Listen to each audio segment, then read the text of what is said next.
Drums, guitar, and bass are gonna rock your face. Kicking lots of ass is what they do. Come along with us, get on the party bus. Here comes bowling for soup. Here comes bowling for soup. Here comes bowling for soup. Welcome back to the Wolff Den. Happy Tuesday. The Wolff Den's sponsored by Win Again Academy. Mark Moyer doing some great things with his networking events. Check out winagainacademy.com. I'm Matt Wolff, founder and CEO of Ticket Time Machine. Today we have Jaret Reddick of Bowling for Soup. Welcome to the Wolff Den. How's everything going? Man, everything's great. Good to be here. Yeah, man, I'm just taking on the morning here in Texas, and got the kid to school and talking to you. Yeah, I got my crazy hair going on. You always have the crazy hair going. It's not a COVID hair. It's just kind of this is what we got, and we just kind of roll with it, right? It is what it is, man. You know, my hair has its own career and its own set of followers and its own fan club. I believe there's even websites dedicated to my hair that I didn't create myself, which is, it's always better when someone else creates a website for you, right? Than you having to. Yeah, I mean, if I did it, I think it'd be weird.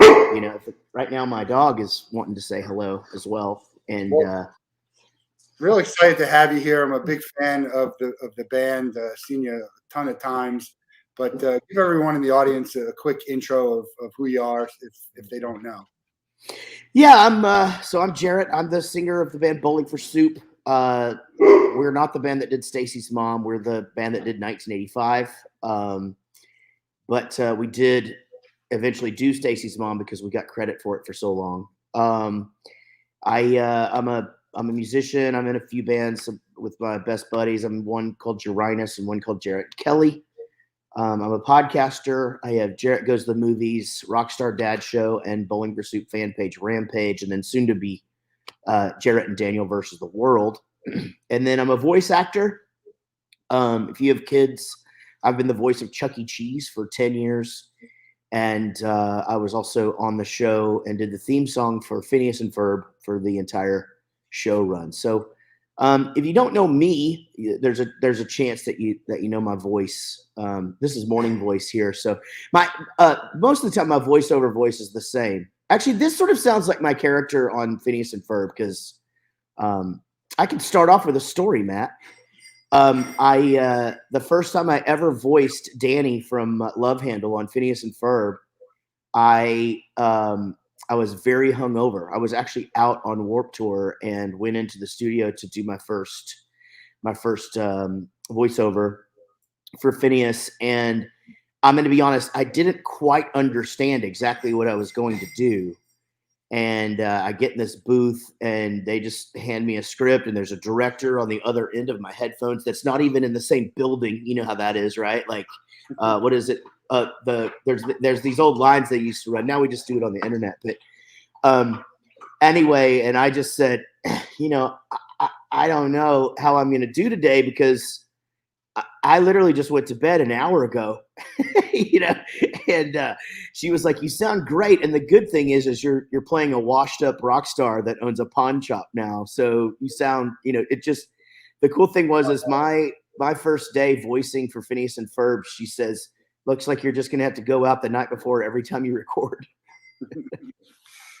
Leah, a friend of mine, I don't know if she's talking to me. She might be talking to me. Maybe she's talking to you. She loves one of us. I don't know who. Maybe she's talking to both of us. I could see her comments. Leah was with me when you were at the Revolution in South Florida with the Aquabot. No, not the Aquabats. Man, who was the No, Real Big Fish. Yeah, Real Big Fish. And the opener was great, too. I had never heard of them before. Nerf Herder. There you go. Yeah, and that's actually who's doing that theme song that you just played. That's Perry Grip. Nerf Herder. Nerf Herder. Yeah, they did this theme song for Buffy the Vampire Slayer. They had a big song called Van Halen back in the day. They're been active for a really, really long time. That's a great venue. I saw you there, a real small venue, Revolution. I actually first saw you at the Culture Room in South Florida, which is another great venue. It's just small and intimate. And you played a lot of big shows. And then you also play in some smaller ones. What do you like better? They're kind of different animals. I mean, it's as far as like from a frontman standpoint, I really like to engage the audience and I like it to feel like we're all just hanging out. We're just normal dudes and we're just up there chilling with you guys. But so the small ones, it's a lot more interactive, and then the big venues, it's a lot bigger. So, you can't really, it's hard to pull off fart jokes in front of 100,000 people, unless it's like super overt, like you can't, So, and that's super easy in front of 1,000 people. So, they're honestly, and I've said this before, I think like once it becomes 2,500, 3,000 people, it's kind of the same. You're just more grandiose, it's funny. I watch Green Day now, and I used to watch them back in the clubs back in the early 90s and stuff. And I've always been such a big fan. And it's so cool to see how he as a frontman does that. He just, everything is bigger, and he just, all his motions and everything are just big. And so that sort of explains the difference between the two. It's just, but again, they're both fun. There's nothing like looking out. First of all, there's nothing like being able to hear the laughter of a crowd, hear them singing along, but there's also nothing like not being able to see the end of the people, Yeah, sea of people. But listening to the crowd sing songs, it puts chills on my body. So I can imagine how it feels. You're up there and the people know you're, so I mean, in the songs that maybe not everyone should know, right? Yeah. It's you sing it, but then you get to those, maybe other cuts on that aren't, they weren't on the radio all the time, and people are just singing. My wife is a big music fan, but she's much younger than me. She talks a lot about heavier bands. But obviously she's been around and she's seen a bunch of music in her life, and but she says that it's pretty special to see a Bowling for Soup crowd because they know the words to every single song, no matter whether it's a deep cut. Like sometimes we'll actually be like, okay, we'll play that, but I don't know who's gonna know it. And you start out, and people are so into it, and it's cool. It's I think with us, we've been around so long. It's always it's a good balance of people who may have discovered us in the last few years, which to me still surprises me that happens. And then people who have been listening to us forever and ever and ever. Yeah, speaking of Green Day, it's one of my favorite bands. They probably played my favorite show ever. I'm real upset I couldn't make it to Hella Mega. I was leaving the day. It was down here in South Florida, and I can't find the date on the schedule. But that's a hell of a lineup. Yeah, if Fall Out Boy is the third band playing, yeah, yeah, it's crazy. I mean, it's I mean, I think that's what it takes to get people out of the house these days. I don't think that I think they're being smart with that kind of thing, because all three of those bands would obviously go out and do, arenas themselves, but now they're up there selling out stadiums. And I mean, it's pretty obvious who everybody's there to see. But it's a big night, it's definitely a big night. Who would be your Hella Mega tour? Give me two bands that you would play. You've played with a lot of great bands, but give me two that you haven't played with that would be sick. Man. Well, here's Milo. Gosh, man. Well, I mean, so that's just it. I mean, for festivals and things like that, I've played with a lot of different bands and a lot of bands that I would probably pick for this. Yeah. But hold on, I gotta let my dogs out, but I have to make sure that the poop guy isn't here, because they will try to eat him and then poop him out. And then he'll have to clean himself up. That's a good joke, actually. Yeah, I mean, man, I would love to be on that tour. I would love to go back in time. we had to turn down the Green Day Blink-182 tour for family commitments. And I mean, that's one thing about our band. If you're unaware, we're very committed to our families and stuff. So we don't tour for real long extended periods of time anymore. We haven't done that since it's been a long time. So anyway, back to the thing. My perfect bill would be Green Day, Bowling for Soup, Descendants, and then I'd just throw a bunch of my friends on there to enjoy the day, Less Than Jake or Simple Plan or Sum 41. Ooh, that would be good. Some of those guys. Well, let's start from the beginning. How did you get into music? How did Bowling for Soup come about? And then we'll talk about, where you guys have been. I mean, gosh, we've been together so long. It sort of all just kind of melts together. I mean, I started playing drums when I was 13. I heard Ozzy Crazy Train for the very first time, and it completely changed my life, which I always now have to sort of sidebar that. It's a funny thing to say because now Ozzy is kind of a cartoon character, and, he's not really the Prince of Darkness anymore. And, you hear Crazy Train at sporting events now, and they put it's on car commercials, So people don't, it's hard for people to, I mean, gosh, 40 years, 50 years. Well, let me think about that. I mean, I guess it was 1984. So 90, 2000, 40 years ago. And, this guy was so scary and so just untouchable. And so, he was really reshaping what people thought about shock rock and, whatever. But anyway, I was into it. And so I started playing drums. I played drums all through high school in band at school and then in orchestra. And then, had my own bands and stuff, had really, really long hair. I did the whole thing. And then, then I went to college. I owned my own businesses and sort of just, I was kind of done with the whole, like, trying to make it thing. By the time I was 15 or 16, I was pretty, I knew what the score was. I was like, there's no way this is going to happen, And so I went to college, got a couple of degrees. And then after that, I had met the guys and we just started doing it for fun at first, back in 94, 27 years ago. And about a year and a half to 2 years in, we had a really big show, as you said, as we talked about bringing it back to hearing people sing along. We did this huge show in Abilene Abilene, Texas, little town where we were getting some airplay. And the crowd was singing and I felt it and the guys felt it. And I was like, okay, guys, I realize that we're still small scale here, but I think I've got it figured out. If you guys will just trust me, I think we can do something with this. And the rest is history. Everybody sold everything. We all just took off and went. And honestly, never looked back.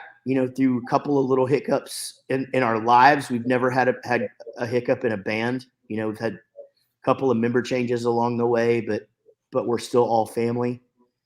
And those, like I said, life has gotten in the way of the band. With divorces and kids, and that's funny to put those two in the same. One's like good and one sucks. But and then I started having some pretty gnarly mental stuff back in the about 10 years ago or so. And so that slowed things down a bit, but I mean, we always are there for one another and keep trucking along. And to be honest, I feel today, if you were to ask, I'm just as excited today as I was when Drunk Enough to Dance was coming out. I mean, I'm giddy. It's like a recharge. I mean, divorce is terrible, but some people need a recharge and a reboot for their life. And there could be a whole other part of your life that it could be a good thing. Sometimes it wasn't meant to be, and you guys, you can kind of start your own thing. So absolutely, this is good for your interview here. I'm about to get the dogs in because the poop guy showed up. See, I told you it was going to happen. I can tell you this: we've had roast bloopers on the show before. So, But here's the thing: just come with me. Come with me. We're going to put them up in your house, guys.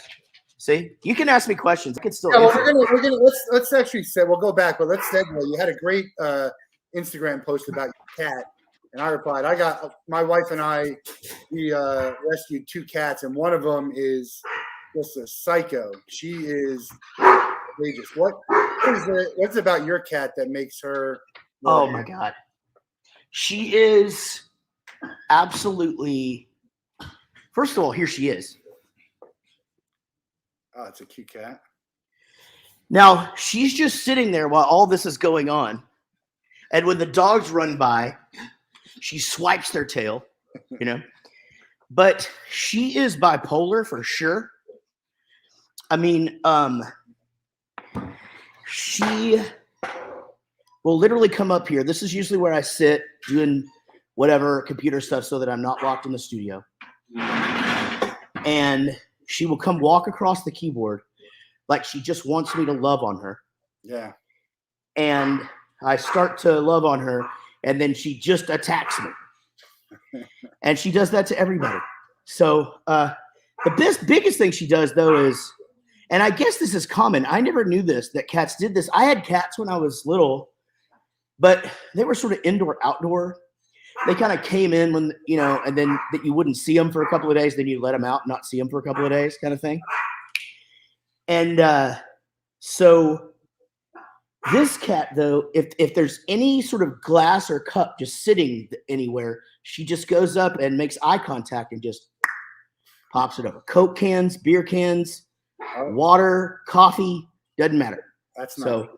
Ours is Anyway, ours gets hangry. It's at like 5, 6 o'clock in the morning. Just it will be aggressive on you until you get up and eat it.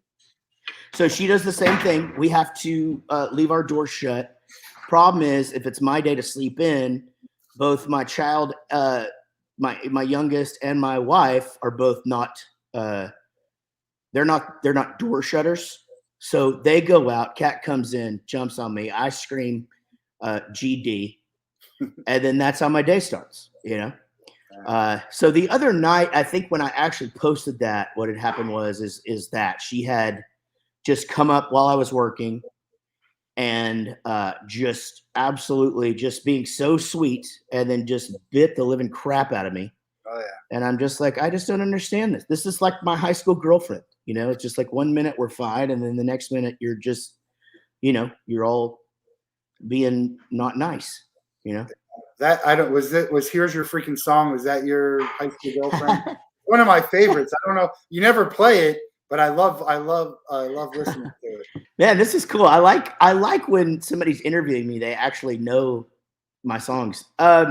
Yes, that song. I mean, honestly, that to me, that song is one of those things where it's like people will ask you, well, why don't you write a song about me, or girlfriends or whatever? Like, why don't you write a song?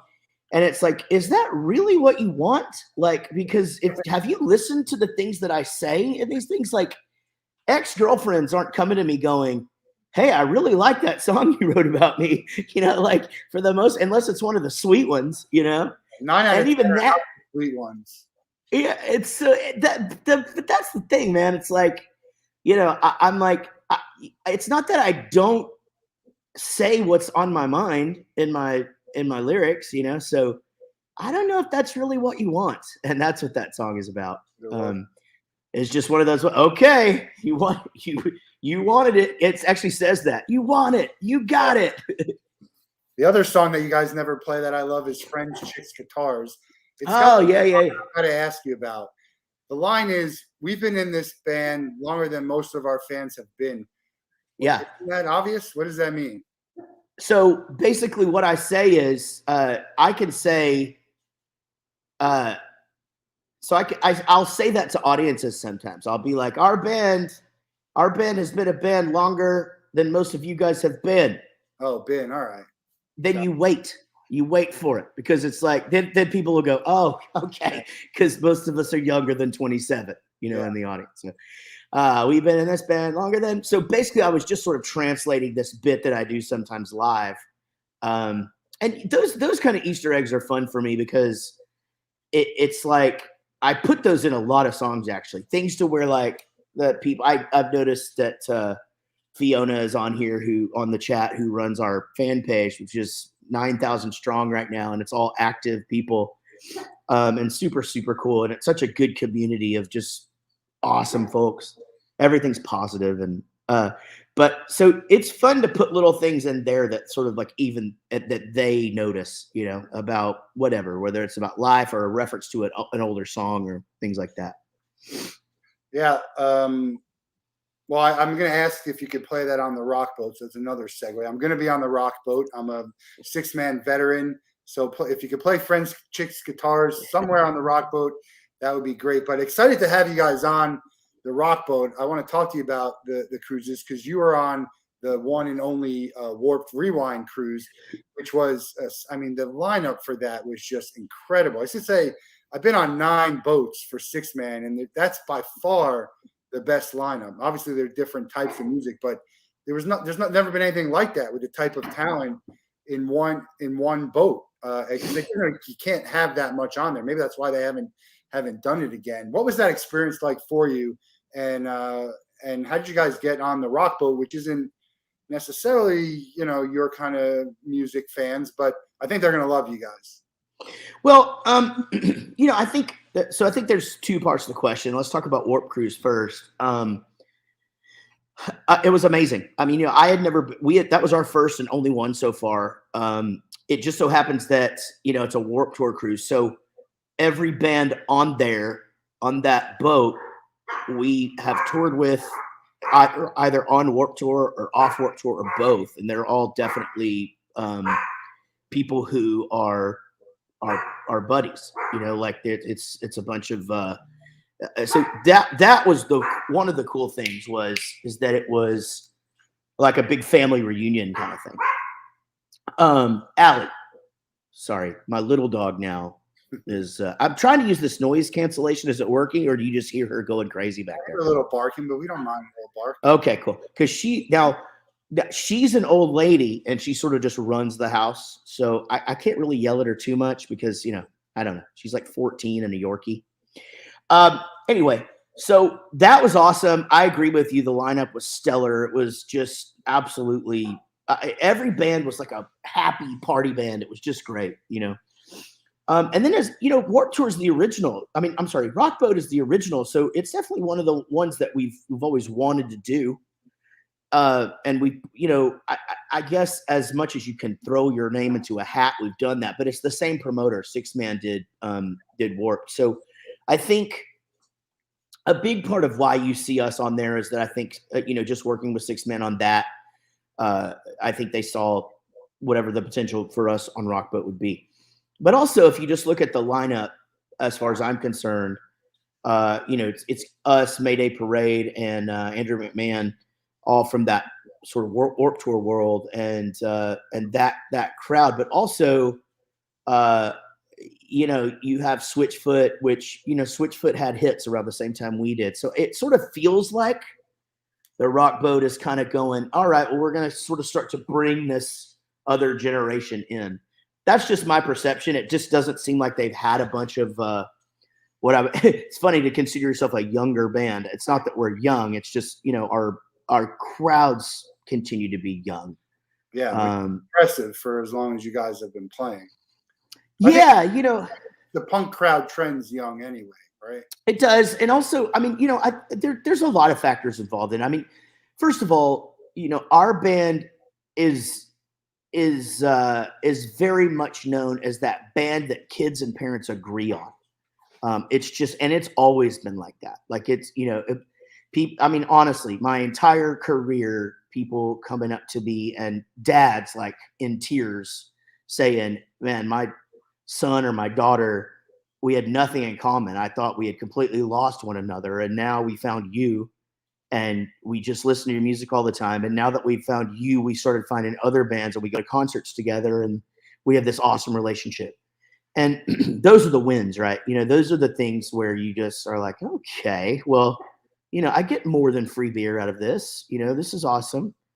But and then the other thing too is that, you have to remember that our huge hits were 2002, 4, 5, 7 kind of thing. So all of those, the ones that were on Radio Disney back then, those kids are all in college now. Phineas and Ferb kids they're all in college now. So there's a nostalgia to Bowling for Soup, and then not just our band, but to those other bands that were out at the time.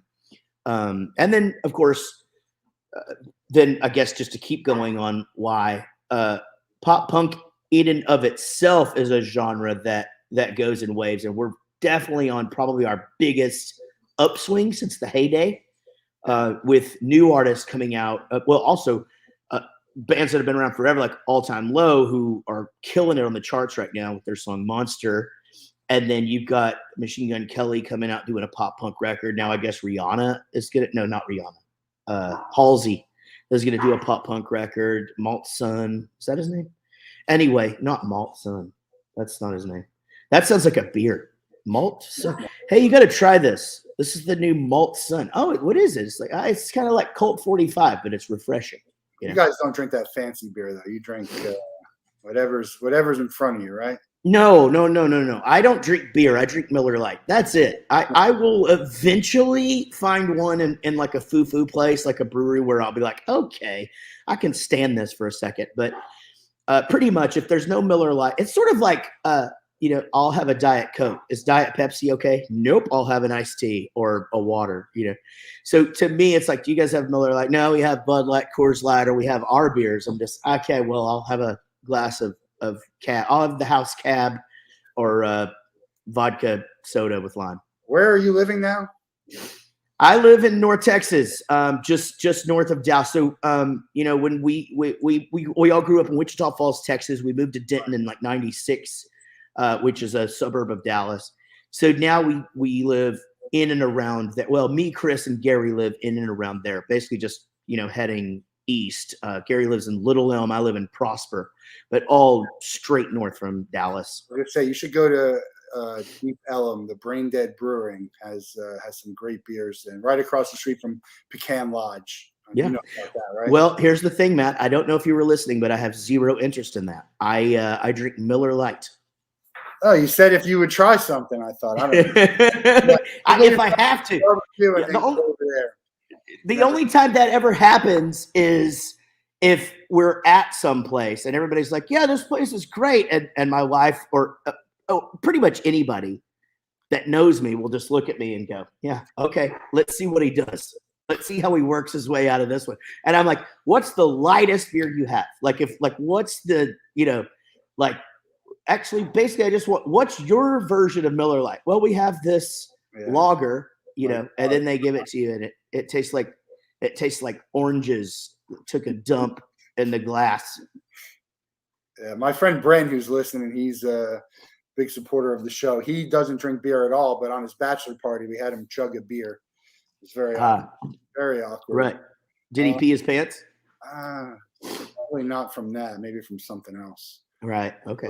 A wild show we had with all good, clean fun, but we had good stuff. Girls All the Bad Guys Want was really what introduced me to the band. But it's funny how 1985 is really, if you ask people, that's the song that people know. Yeah. Was Girl All the Bad Guys Want the one that kind of propelled you to where you guys are at?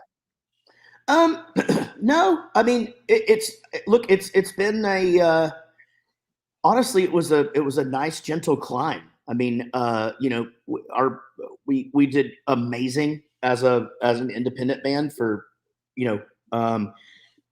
6 years. Then we signed a deal and did Terrible as a major label album with Let's Do It for Johnny, which had the bitch song on it. Didn't do anything except it cracked the UK for us, which, if you know anything about Bowling for Soup, it's the UK is very, very important to us and us to them, I think they would say, if you would ask the entire country, which, I guess you can't do. I guess you can, you could put an open question out there and just see. But then Drunk Enough to Dance comes out, and Girl the Bad Guys Want didn't do well at first because they were still trying to service as a pop radio, and rock radio, and then one pop station, then two, then three. Then we got nominated for a Grammy, and that was kind of that song went nuts. And then the follow up to that was Punk Rock 101, which did amazing on Radio Disney and not terrible on regular radio. Then 1985, but then the follow up was our biggest. It seems like it's our biggest hit. Almost was actually our biggest radio hit charting wise. Did really, really great. And then there's High School Never Ends, and so it's just one of those things where I feel like we sort of got to a place and then we just didn't go away. And I feel like that's the secret, right? Is being able to sustain it, And then of course 2009 we made what I feel like at the time was our best album, Sorry for Partying, and that's when the labels were selling and everybody was starting to panic and stuff, and so we lost our deal. But since then we've been completely self-funded, and I think I am being very, very honest when I say the next album that we release, which is almost done, will be, even the people who are like Drunk Enough to Dance is the best album are going to be like, okay, but this one's a close second. I think people are gonna feel it. Does that include you dropped the single Everyone's Getting Older? Yeah, Getting Old sucks, but everybody's doing it. Yeah. That'll be on the new album. It will, along with Alexa Bliss will actually be on there as well, which is another thing that we released. Huge single for us about WWE superstar Alexa Bliss. And and then 10 or 11 others that you haven't heard yet. New single hopefully coming out in the fall, trying to finish that video so that we can get a date now. So we're looking at 2022 for the release of the album? Unfortunately, yeah. I mean, we were trying to get the album out this year, but there's some excitement, I think, with management and our distributor about a song or two. And so everybody just kind of wanted to pump the brakes and give it some time to set up. So we're doing some things as far as promo goes that we haven't done in 12 years, as far as like, okay, we're going to service it to this, or we're going to try this and try this. In the past 12 years, it's just been like, we put it out, our publicists put it out, we do some interviews, our fans drive the sales, to other fans, and then we stream well, so we'll see. I try not to get too caught up in the old ways, so to speak, and I realize I'm sort of talking cryptically, but in order for me to really tell you what we're doing, it would sound stupid. No. I think the fans trust that whatever you're doing is going to be the right thing for the band and for the fans. People are cool about it. I that's the thing is it's the thing that I tell other artists, or ask me advice about, canceling tour dates, or this. I'm so proud of my brothers in Simple Plan who canceled their tour due to COVID concerns, and the Dolly Rots just did the same thing. And I think it's very, very hard to figure, okay, what are we going to say? Do we say somebody's sick, or do we do this? It's like, man, I've just always been honest, like just be honest with everybody, tell them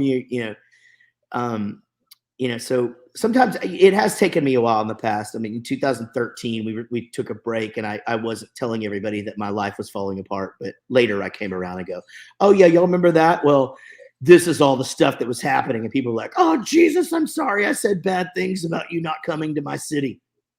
Yeah, so I'm a Same Here CEO, a huge champion for mental health.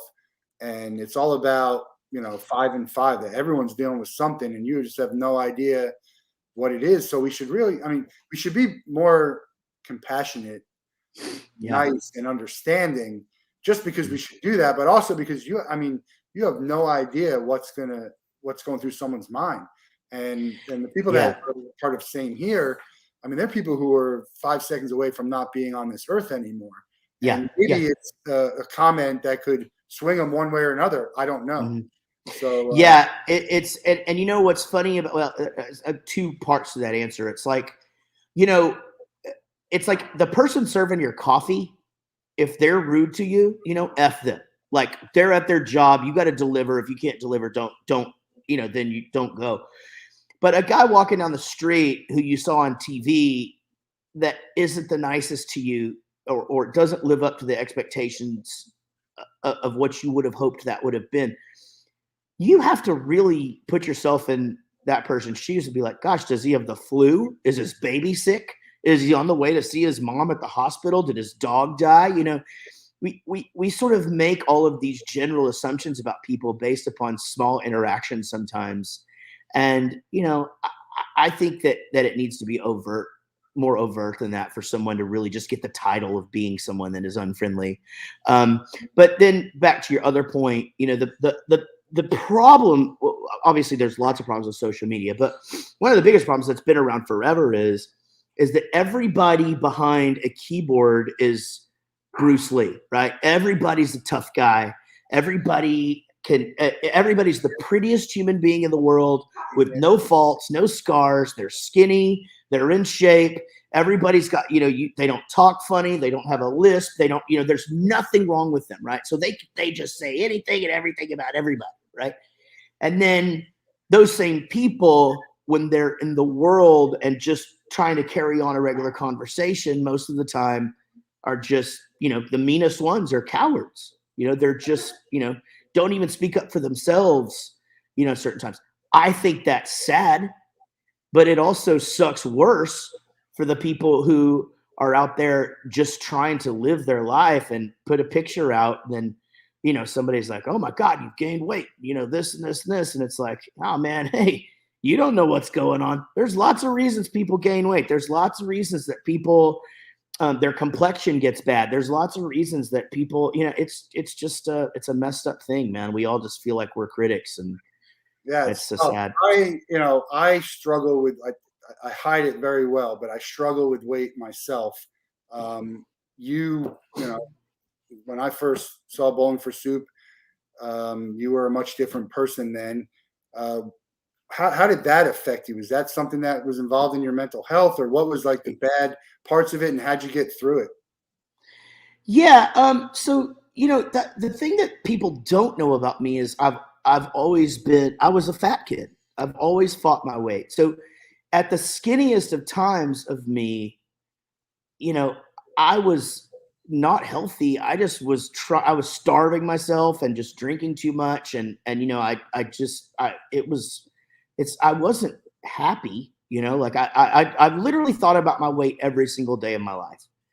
And then once depression and anxiety kicked in, I lost the desire I wasn't working. I wasn't moving. I wasn't, and so that definitely triggered that. Then and then I got on some medication that supposedly, you kind of look back, you can't go, look, I gained all this weight and here's why. But I can tell you that, I didn't just wake up and go, I'm going to be a lazy fat bastard now. Because I'm not lazy. A lot of things happened in my life, man. I'm severely depressed person. I take a lot of medication for it. I have a lot of trouble with motivation, which if you know me as a human being, you're like, no, you don't. Well, I do. And so anyway, again, it's hard to put your finger quite on it, but yeah, I gained a bunch of weight over since 2014. And but I look back on it now, it's crazy. It's like, people were like, oh my God, you gained weight. Like, well, yeah, I gained weight, but 8 years ago. Like, this is just, I obviously I try to lose weight. I go on diets like everybody that's my size, but it's not it's not the same for me as it is. But you're happier. You're in a better place, and that's not to say that we should just be happy, with whatever part. We should try and be healthy, and sure, yeah. But you're also you're happier now, and you're.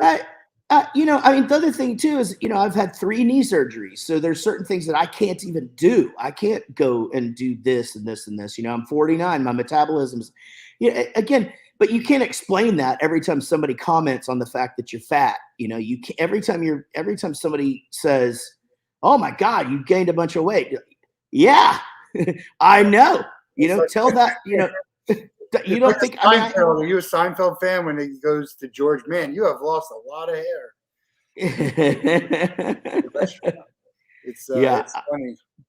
Well, let's talk about. I want to talk about the stuff that you do personally because Stage It. You've been on Stage It for a long, long time. You were streaming before the pandemic hit. You do some great stuff and stuff that people can just watch. It's not expensive. They can just come on, pay what you want, and you tell some stories, and you sing some songs. You got a country thing coming up. In a week or so. How did you get into Stage It and talk about what that means to you as a singer and for the fans? So technology had kicked in, right? And during that making of Sorry for Partying, a lot of things were happening. Podcasting was just really kind of peering its head, and the Stage It thing happened. Well, so I got on Stage It back then, 2009, 2010. And I did it for several years, actually. And it was great. But I definitely saw that everything just kind of kept falling off. It got less and less. It got harder and harder to get people to watch you do stuff on the internet, which is interesting because I feel like the internet also keeps people from going out and doing things. It's like, I don't know if I want to go do that. So, but you can ask pretty much any band. It is very difficult to get people and convince them to watch you do something live on the internet. Then the pandemic hits, and honestly, I did it for me. I was having it's the Jaret is Fat and Depressed show. I was having a hard time. I couldn't really figure out what's going on with me, man. But because I wasn't scared of the disease, I definitely wasn't bummed out about being home with my family. And life slowed down, right? I mean, we got to step back for a second and enjoy. Having a rush everywhere with you. I mean, touring and trying to do this and voiceover. Yeah. Well, but my calendar started disappearing. And I'm a guy that's lived by my calendar my entire career. So it's basically like, hey, you're home. Here's the amount of time you're home. So here's what you're going to get done. And then, hey, you're gone. Here's how long you're gone, and all of a sudden it was just empty. So I did one Stage It show and it just absolutely filled my week with joy. And the response that I got, and there's a couple of my kazoo crew on the chat right now. I started a cult on accident called the Kazoo Crew, and we get together on these stages, man, and everybody knows each other, and it honestly, to me, feels like I'm doing a concert, and they're all there at the bar, and they're small talking but listening, and then I'll do a part of a song, and they're like, "Oh, I love this part," or "I love that lyric," and it's instant feedback, and so I did. I think I can't remember exactly how many I did. I think I did around 60. You did a ton, like a lot. I think I did around 60 in the first 6-8 months. But I also was doing every charity show anybody would ask me to do, I would do it. So I just did my taxes, and I raised over $75,000 for charity last year in just doing shows up there in my little studio. And but so I had to take a break from the stages, and it's embarrassing to say why, but throughout the stage shows I offer prizes to people who will tip me or whatever, like, here's a reward for doing this. Well, I got so behind on sending stuff out because I'm not good at that kind of thing. Yeah. I had to go, okay, until I get caught up with this. It took me 6-8 months to get that all figured out, got caught up. So I'm back, and I'm doing one tonight at 8:00. It's the last of a series. Well, maybe not the last. It's the third of a series. It's the last for now. And then, as you said, next week on the 7th, I believe it is. Yes, on the 7th, I just recorded a new country album back in March. And I've only played 2 of those songs live ever. And so I am going to play my country songs for a stage it. And it's, I think that it's going to be a cool way to introduce people to that, okay, I'm going to be doing this over here, because some people that have crossed over will change their name or they'll do this. I'm not changing my name, but you do have to do something different because of the way that the algorithm works on social media, on Spotify, on YouTube, and all of that. Because basically, if I release this album and then you go and try to find it and you're like Jaret Reddick in Spotify, well, it's going to come up, okay, he did this with MC Large and here's him and Kelly and there's all this stuff. It's just confusing. So I'll be just going by my full name, Jaret Ray Reddick, and that'll be my country stuff. And it sounds kind of country anyway, right? Doesn't it? Yeah. You put Ray in the middle of anything. Michael Ray, Billy Ray Cyrus, all of the. See? There you go. Yeah. Enough country. Let's talk about movies. I love movies and music and sports. That's my world. Bowling for Soup goes to the movies. Some great songs that were on there. And your podcast, Jaret Goes to the Movies. I saw you guys just did She's All That, which you had never seen before. Crazy to me. That's a great movie. Now, He's All That just get released on Netflix. I watched it this week. Did you watch it yet? No, I won't. So the thing that you have to know about me is that I love movies, but I'm an 80s kid that got into a rock band and went on the road in about 96. And anything like mid 90s to the last 10 years or so, I haven't seen it. So like, even we do things like The Matrix, and I'm like, yeah, I haven't seen that movie. And so it's really cool because I am a movie guy and I do know a lot about the movies that I know about that I'm into, 80s, John Hughes, things like that. But it's a fun show because again, it's always something like Joe Dirt. We just did Joe Dirt. I've never seen Joe Dirt. Like and there's sometimes too where, it's a like classic movie. And I'm like, yeah, I haven't seen that. So, it's cool. I mean, and essentially what the podcast is it's 5 people who love being around each other, having a great time. And the first 30, 45 minutes is just kind of catching up, what's going on, antidote here's what's happening. And then we start talking about the movie. We do 6 or 7 clips from the movie to keep us kind of going, but then it's just, off the rails. It's like, this happens in the movie. And then it's like, wait a minute, what's that like in real life? And so, you can listen along to movies that you've seen in the past and you'll know, we keep you knowing what's going on. Like, oh, okay. And here's a little clip from the movie to remind you of what we're about to talk about. And, have you seen Can't Hardly Wait? We can't see. I don't even know. I know we have a couple of good ones coming up. But we just did episode Ethan Embry. Yeah, we just did episode 275 actually, and so 25 more episodes to 300. And the guys want to do. The gang wants to do the movie 300, and I'm just like, I don't feel like we blow it on that, but I've never seen it, so I guess we'll see what happens. Yeah, I don't know. Actually, there's a Netflix series about movies like behind the scenes, some pretty good ones like Back to the Future. And the movies that made us. Is that what it's called? Made us. It's a pretty good series. I've seen some. I'd love to come on the show sometime. I got some great movies that you might never even heard of that talk about. I'll say some stuff. Yeah. But I love movies. My favorite is A Few Good Men. That's my favorite movie of all time. I actually was lucky enough to go to the Field of Dreams baseball game.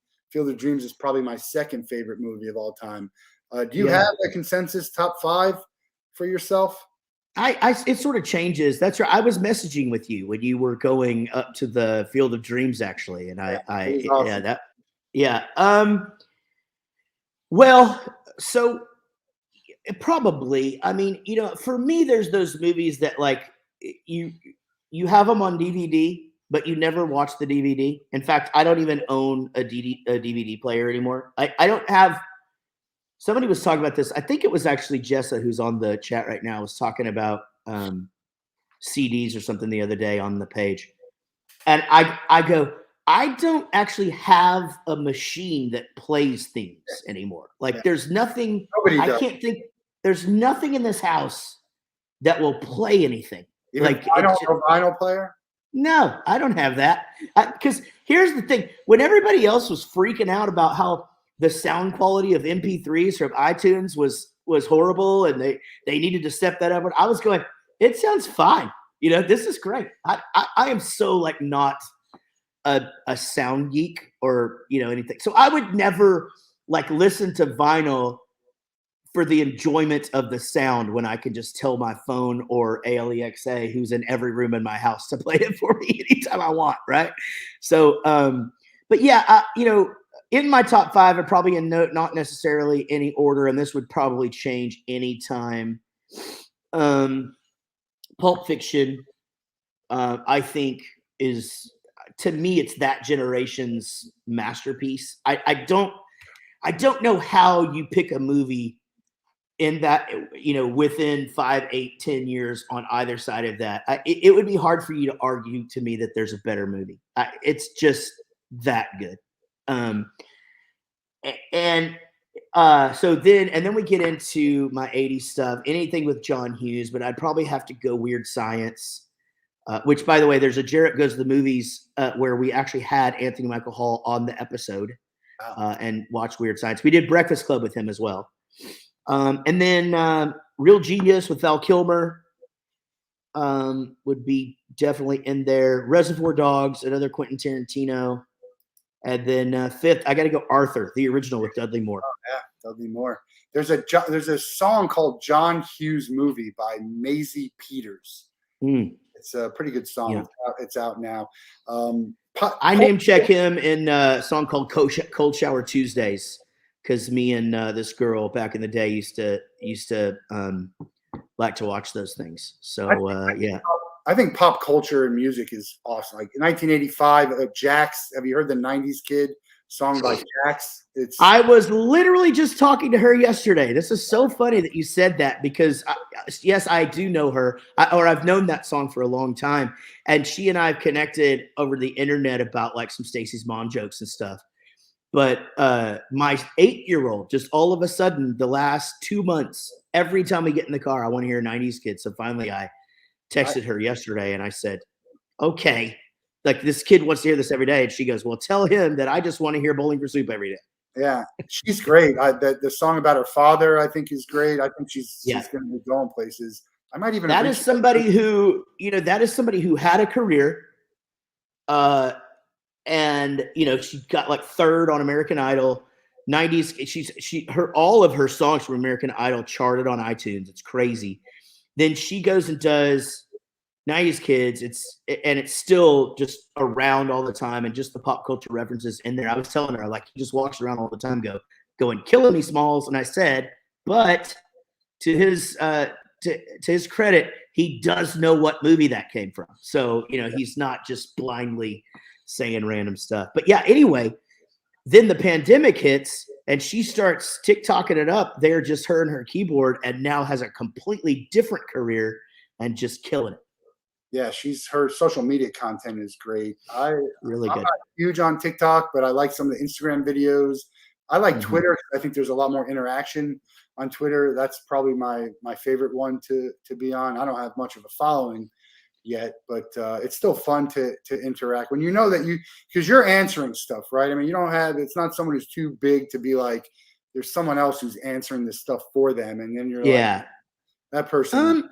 So me on all of my stuff, yes, I am. Sometimes on Bowling for Soup, yes. But I will say there's no possible way I could do all of the Bowling for Soup myself. Like, there's no way. So a lot of it, unfortunately, does go unanswered, but we do try and have we have somebody who I used to have an intern named Ryan who used to do it. And now Sean tries to at least weed through it. Like there's somebody that like this needs to be addressed, or this person like needs something, or you know what I mean? Like it's I don't really know what the circumstances would be, but right. But yeah, I on all of my Instagrams, I try to read them all, and Twitter's a little overwhelming, and Facebook, if it gets through, I usually see it. But that algorithm doesn't let you see every message, and it's a royal pain in the ass to go check the ones that it doesn't let you see. And half the time you do, it's like, well, do I answer this guy about his wedding that happened 6 months ago? Like, hey, hope you guys are still together. I'm lucky enough to be able to answer every email, phone, text, but I hope there's a day when I'm not, but I'll still do the best I can and try and get to all of them. That's the thing. I do try to, I try to go through at least the first day on my posts on Instagram and go through, and if a response, is if I should respond, I'll respond or like the thing. And I mean, that's all part of the job these days. It's, I think, I try to tell young bands, well, even actually not young bands, social media is the new touring. I know you want to get in a van and just go tour, but nobody's going to come see you. That's not how it works anymore. People don't go see bands for discovery. People discover bands and music online. And then if you're lucky enough to tour when you can absolutely draw people, then they'll come see you. But, the days of 5 bands, $5, and then putting just 5 random bands on, and you'd go and you'd like 2 of them, those days are over. It's long gone. Jessa wants you to follow her on Twitch. I can do that. We make things happen on the Wolff Den, so I think we can make that happen probably. I think I've been thinking about starting my own Twitch. Are you on Twitch, Matt? I am not. So Jaret Goes to the Movies is on Twitch. I still don't understand the platform. My friend Daniel's tried to explain it to me. He does really good on Twitch. But I was thinking about, because the other night after my podcast, me and my wife, she goes, hey, let's just write a song. And so I go, okay. And, it's 11:30 at night. We'd had some drinks. And so we wrote a song and we recorded the whole thing in 45 minutes. And it's hilarious, by the way, but it's just for us because it talks about my son's soccer coach, not in a bad way, but it's basically that my son's soccer coach took a hooker to the soccer party. Oh, cool. So anyway, I think it'd be cool to get on some sort of platform and write a song with people. But you could do that on any of the platforms you're already on. I mean, you could do it on I know, but here's the thing. I want to monetize it at least some so that it's, it's something to where, again, this is my job. Patreon. So I'm not thinking anything. Patreon? Oh, that's a good idea. Yeah, because I do have a Patreon with, I just dropped one of my I can't get these things to stay in. Anyway, I dropped one, but you can still hear me, right? Yeah, I hear you. Patreon, JD Iker, who's a friend of the program, he does Patreon. He does a thing called JD TV every Monday, and the Patreon members, he sings a couple songs, tells some stories. It's great, and it's a good way to get your fans when you have a good fan base like that to throw you a couple bucks a month and content, which you do anyway. I think you do a good job of giving people content, whether it's a Stage It or the Instagrams and Twitter. So, but I would probably recommend Patreon if you want people to help write a song and then they pay some of this and maybe they could write a line. I don't know. I mean, that's a good idea. We've done. Yeah. All right. Well, I might. I'm going to entertain that idea. Jessa just said that Twitch would be good for that too. Daniel said he didn't know. So I guess we'll just see. Patreon sounds like a good idea. The thing about Patreon though is that you have to decide, okay, I'm going to do this. And then it's almost like mailing out all the t-shirts that took me so long to mail out. Like you're going to have to offer them something for whatever they're. Well, you got to get out there and do it. Like even the Dolly Rots who have been doing one now for about 2.5 years.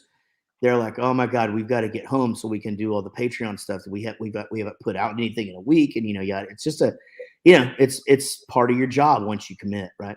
Yeah. A couple more questions and then we'll let you go. What is something that is not around anymore in music for you that you wish was, and what's something that goes on today that you wish didn't? Man. Okay. Well, let's see here. Something that goes on, something that used to go on in music that I wish deal with that you don't have to deal with anymore. And you're like, Yeah. You know, I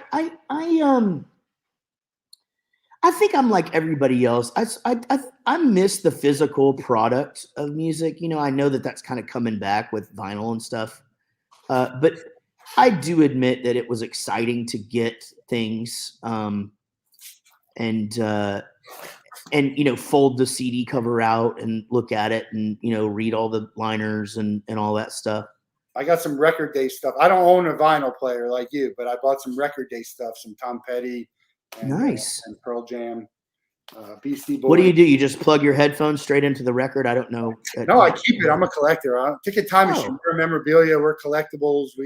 I collect everything until my Right. wife tells me throw it out or we're done. Right. Yeah. What? Yeah, give me one song. Give me a song or an artist that you listen to that people would be surprised to hear. Most of the people on this chat wouldn't be surprised by anything because everybody knows I'm pretty diverse. But I will say I love that song. I love that Christina Aguilera song, "Beautiful." I'd love to record that someday. To me, that's one. I love Robbie Williams. You know, I don't know that a lot of people know that I love Robbie Williams so much, but I do. And here's the thing about me. I'll say like I love Robbie Williams, and people will go like, "Oh, well then you must like this." Now I just like hits, you know. Like I'm totally, even when I was a kid, you know, and I'd buy the album of the band that went. Like I'm the guy who should have been complaining about record labels charging me $20 for a CD, and I only wanted the one or two songs. Right, I bought a CD for one song. Yeah, but here's the thing. It didn't really ever bother me. I mean, I don't care, whatever. I mean, that's just the way that it was. You know, it's that generation after me that got so pissed about it. But, you know, I have a career off of counting on people to like all the songs on the album. And so, yeah, I'm definitely, you know, there's several bands actually that I like you know, Descendants, Green Day, Bad Religion, you know, I mean, what's an album you can listen to front to back? Oh man, there's a bunch of those. Any of the first 4 or 5 Green Day records, any Descendants album, any I just said all the same bands. Any Bad Religion albums, Counting Crows, August, and everything after I can listen to front to back. Tom Petty, Full Moon Fever is one for me.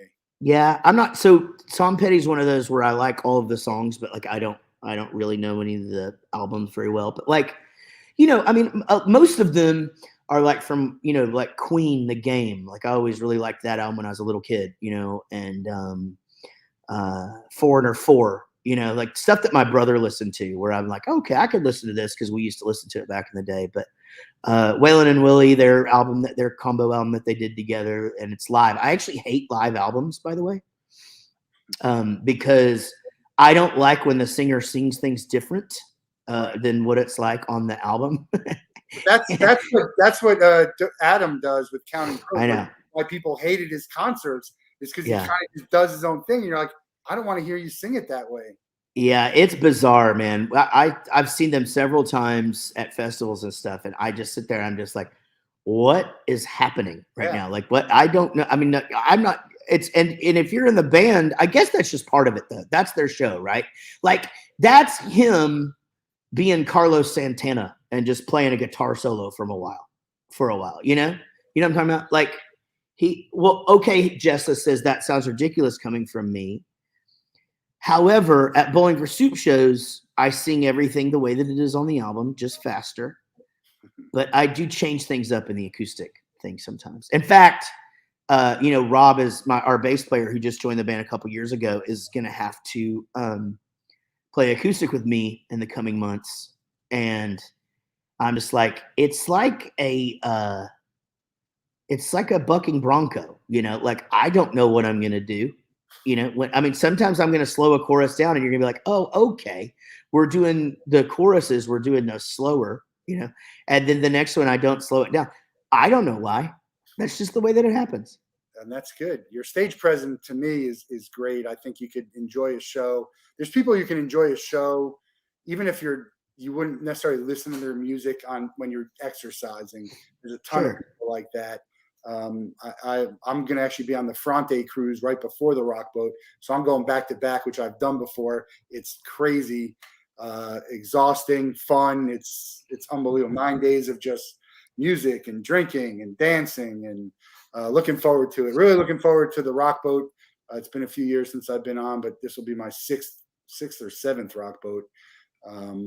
It'll be a different environment, but it's going to be great. Glad to have you on there. We'll let you out of here with the same question we let everyone else go with.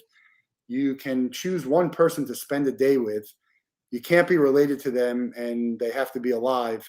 Who are you going to pick, and what are you guys going to do? All right. One person to spend the day with. They have to be alive, and I can't be related to them. So, because that's why you do that, because the right answer would be, well, of course it would be my wife or my child. Do that. Yeah. Yeah. All right, let's change the rule here. Take that off the table. You know, you can't hang out with that you'd like to. Right. Yeah. Kosha's here. Kosha Dill's in the house. Kosha Dill's my boy. I would say if I could spend the day with anybody, it's so hard because I think, I think it would be amazing to like spend the day with, like Obama or George Bush. Yeah. Or George W. Bush, like George W. Bush, right? It was like this hated guy or whatever, especially in art and in music and stuff. And now he's just the coolest dude. Like his art is badass, and he's like, he's like, he just seems like the kind of guy you just want to have a beer with, right? Or his twins, right? Ohio, come back to Ohio. That's right. Oh man, and see, Jenna Bush is super hot. She's on morning TV now, and it's awesome. She's got that crazy voice. I just want her to read me stories, and just never let me go. All right. Who would I want to spend the day with? I guess I'll go. I think I'd want to just hang out with Milo Aukerman, the singer of the Descendants, for a day, because his story's crazy. Just being in a punk band and then going off to be a scientist, to be in a punk band again. I think that'd be, I think selfishly, I wouldn't really learn anything, like if I were to pick Obama or whatever, like I said, Bush, I feel like I'd walk away from like a historical meeting like that with like some insight, but like, I think this would be just more selfish, just to sort of like, that's what it's about, doing something. We're putting him on the list. We've done outreach. We're going to make it happen for as many guests as we can. So we'll see, but check out Bowling for Soup tonight on Stage It. Jaret has a show, so check it out. Twitter, Instagram, Jaret Goes to the Movies podcast. Find him anywhere. It's great stuff. Looking forward to the new album, but the old stuff, if you want to call it that, old, some of it's older. The older stuff is great, and hopefully we've introduced Bowling for Soup to some new fans here. Everything that I do, I mean, I know it's a lot. Everything that I do is at jaretreddick.com. So that you can find all of my bands, all my podcasts. You can check out. I'm on Cameo. I pretty much always wait to the last minute, so book it in advance. You're like the second busiest person in showbiz behind Kevin Hart. Yeah, I feel like I am, and I was just talking to my best friend yesterday. I was like, yeah, I downsized. I'm like not managing bands anymore, and I'm not doing this. I'm not doing this. He's like, well, what are you doing? And I started listing it. And he just goes, no, you're still crazy, but, and yeah, we should give a shout out to the Bowling for Soup fan page on Facebook. Honestly, even if we're not your favorite band, go join, because it is an amazing group of people, very supportive of one another. And it's got the link in there. Now, why do you say you're the greatest rock band in the world? Shouldn't you like aim for second or third? I mean, greatest is a little ridiculous. It's not maybe as believable, but second or third, I could maybe buy it. Yeah, I mean, I think you're as good as you believe you are, And if I walk out on stage and I absolutely believe, that's part of it, right? I mean, here's the thing, Matt. Am I joking? or am I not? Like, do I actually think we're the best band in the world, or do I not? That's part of the whole thing. Then I leave it to the lie if artist. you believe it. Well, it's up to you to decide, right? The thing is that you see heads go, okay, well, that's a bold thing to say, but halfway through the show, I can go, how many of you have already decided that we're the greatest band you've ever seen? And most people are like, yeah, you're pretty damn good, actually. You know Cowboy Mouth? Yeah.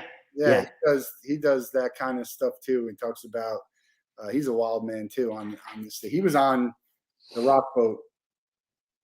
Yeah, he was on the Rock Boat too. Anyway, yeah, great show. Yeah. Great performer. Check out, join the fan club. Check out the website, Twitter, Instagram, Stage It. All of it. Jaret Joins the Movies podcast. I'm going to send you some movies I'd like to talk about. Yeah, man. And also, just last little plug, Rockstar Dad Show. Any of you dads out there, you want to hear me and Gary talking about being dads or talking with other rock stars, actors, comedians, just normal people from around the neighborhood about dad stuff. It's something that you don't really hear your favorite artists talk about much, because really people want to know about their music or their tour and stuff like that. So we get to break down and talk to people about their kids, and it's fun to see them light up. Same thing on Spotify and Apple and all those. Everywhere. He's everywhere, guys. We'll talk to you again I'll see you on the Rock Boat, but we'll talk to you again next year as the new album's coming out. Jaret Reddick, Bowling for Soup. Thanks for joining. We got another show tomorrow. Have a great night. Join us at the Stage It show tonight. Have a good one, everyone.